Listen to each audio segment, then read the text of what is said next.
syempre mag-aalala ka rin. O, anong oras na? Last G's na wala ka pa rin. Imbis matapos yung trabaho, hindi ko pa rin ang tawag. Every brand has a story, Pagsukat ko ng sapatos, but this one started on the court, in the streets, and in the heart of the community.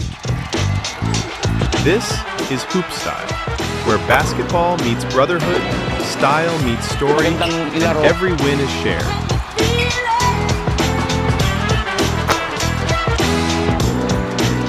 Welcome to The Movement Begins.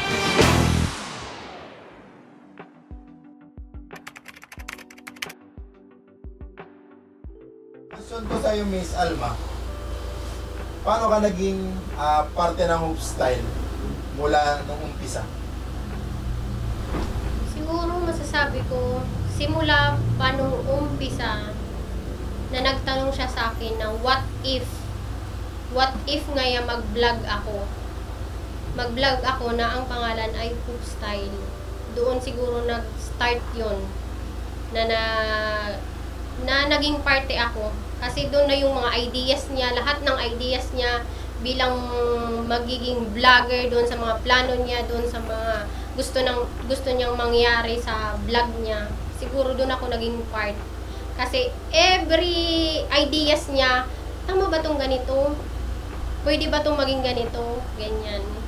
Yun yung mga, kahit nag-uusap na yan si Pading Paul, nag-uusap na sila ng mga ideas nila, tapos ano pa rin sa akin. I-rely pa rin niya sa akin yung mga ideas niya. Siguro doon na rin ako nag-start, na naging part ako ng style.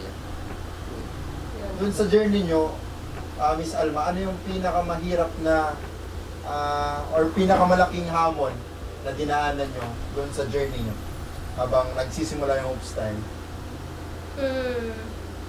journey. Siguro, Nung walang trabaho. oo. Yun yung pinakamahirap. Ewan ko lang, pero sa tingin ko, nung walang trabaho, Oo, parehas kami walang trabaho. parehas walang trabaho. Kakapanganak ko pa lang noon. Nung pangalawa, Pangalawa. Paano nyo yun na-overcome? Yun yung pinakamalaking hamon. Paano nyo na-overcome?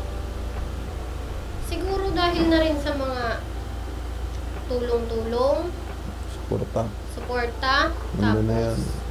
syempre sa ideas din namin mag-asawa, kung paano tayo sa araw-araw kasi wala naman tayong trabaho parehas. May pinapa-dede, may pinapagatas. Kumbaga yung suporta sa both families. So nandun. Saka at the same time naalala ko noon kumbaga yung grind ko normally walang trabaho after nun. So ang ginagawa ko noon, ang skills ko talaga is mag-ayos ng computer, ng laptop, ng printer. So ang ginagawa ko talaga noon, naalala ko kahit hatig gabi na ako umuwi, okay lang. Sideline lang. Kasi iniisip ko, pag nakuha ko to, natapos ko to, may pambili ako ng gatas kinabukasan. Minsan nga nag-aalala ako kasi 2 a.m., 3 a.m. madaling araw na Nag-home service ako. kakauwi pa lang, sabi ko, wala naman lang tao dyan sa Sa daan, oo. Minsan nga, yung napasukan ko pala is basically doon sa Baaw. Hindi ko alam kung saan ako lalabas ulit kasi first time ko nakapasok doon. Kumbaga, sobrang ng daanan. Ang question ko naman doon is paano ko makakalabas? Hindi ko na naaalala kung saan ako lalabas. So, yun pero tinapos ko yung trabaho noon kasi naalala ko noon, kumbaga one-time jackpot din yun kasi computer shop. So, sabi ko, pag nagawa ko itong 3 computer, sabihin natin magtigi 1,000 na lang. Pag natapos ko, meron akong 3,000 maiuwi. Although yung time nun, mga 1 a.m. na siguro yun. So, at least pag uwi galing doon, may pambili ng gatas. Kasi mga time na yun, Miss Alma, may time bang parang gusto mo na lang siyang tumigil or sabihin tama na? Dumating ba yun sa isip mo or nagtiwala ka pa rin? Noon na di ko na sa isip ko lang gusto ko nang tumigil kasi parang siya sa akin parang Burden. burden siya sa akin kasi imbis na matutulungan niya ako hindi kasi nasa labas siya, may ginagawa siya. Imbis na matutulungan ako sa bahay or sa mga bata, hindi kasi nasa labas siya. Pero Kasi ang pakiusap niya sa akin, ito na lang yung inisip ko, ang pakiusap na lang niya sa akin is, wag, pigilan muna ako sa lahat, wag lang sa basketball. Kaya yun na lang ang inaano ko na, sige, wala akong magagawa kasi ito lang naman yung passion niya, wala naman siyang ibang bisyo, ito lang. Kaya, sinuportahan ko lang siya. Yun na lang. Nung mga time na yun, sir, ano yung halaga nun ni Alma sa'yo? So yun, nakita ko yung importansya ng ginagawa ko. Kumbaga sa asawa nga, nandun yung suporta. So, why not ka ako i-push through ko to? Kasi may mga naniniwala eh. Kumbaga, disregard mo yung mga ayaw makinig sa'yo. Ang importante, may naniniwala sa gusto mong mangyari. Pag meron namang naniniwala, merong changing of ideas. May upgrade ng ideas. So, yun yung siguro nagpa-uplift sa akin. Kasi nandun nga sila Paul, sila Mrs.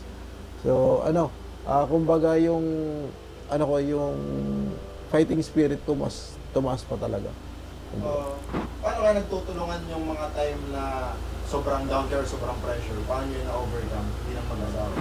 Nag-uusap kami ni Mrs. kung, halimbawa, ganito, bukas ka ako, may i-home service ako, may aayusin ako. So, ikaw na muna bahala dito, katulad niyan.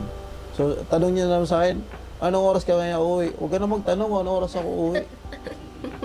Kasi kung magtatanong ako anong oras ako uuwi, malay mo sabihin ko alas 10. Hindi ko natapos ng alas 10, panay tawag ka. Imbes matapos ko yung trabaho, hindi ko kasi panay ang tawag. So, sabi Kasi bilang asawa, syempre mag-aalala ka rin, anong oras na? Alas 10 na wala ka pa rin.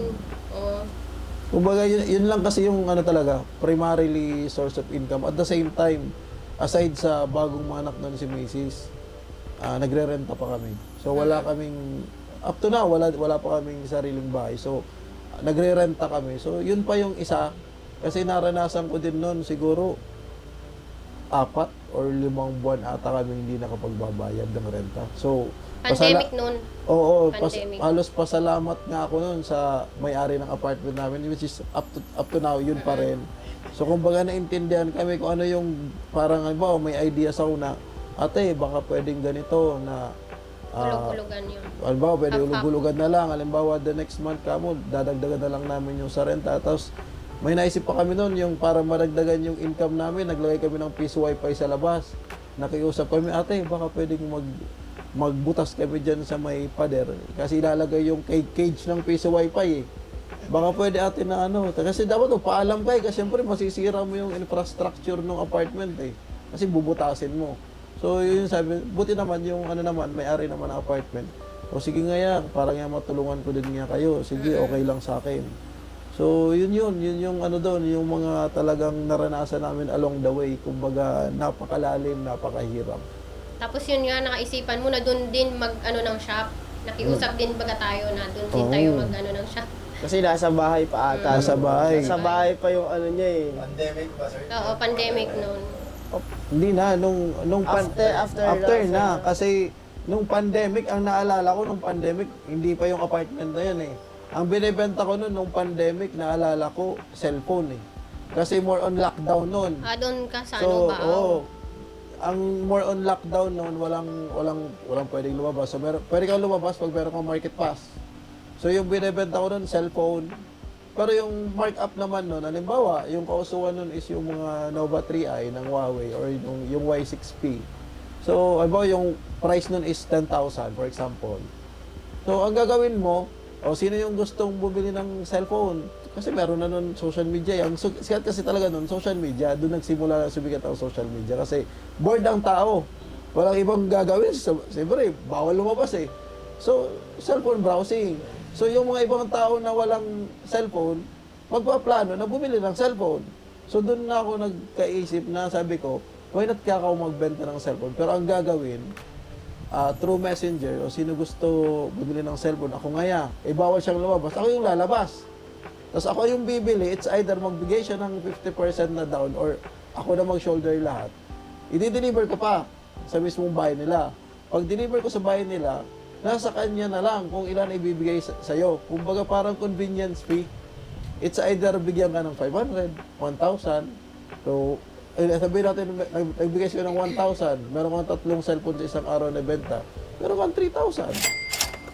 Pero Doon, risky kasi pandemic. No, yun yung risk doon. Pero ano yun yung risky kung hindi ka mag-didiskarte talaga. Kasi talagang walang trabaho doon eh. Kahit nga yung simpleng Bluetooth na headset, yung parang USB na mapunta, yung design na pahaba, nagbebenta din ako noon. Ang ano nga, pinaka-bottom line doon, isang lesson sa mag-asawa, di ba? Suportahan, give and take, di ba? Kasi yun naman talaga number one. Yun ang ano doon. And then nahandilan mo siya. Yung bigla kang tatawagin na coach, by learning. Iba yung impact doon. Oo, selected na eh. No, saka iwanan mo yun. Sabi ko, ano lang, salipusa na naman ako dito. Market sa supplier. Abunado pa nga eh. Abunado pa ako kung iisipin. Kasi dun sa movement, kasama kayo dito. Wala naman to, wala kayo, di ba? Kung tataas ka kasi ng mas mataas sa grassroots, siguro yung scope ng population doon. Kung magsisimula lahat eh.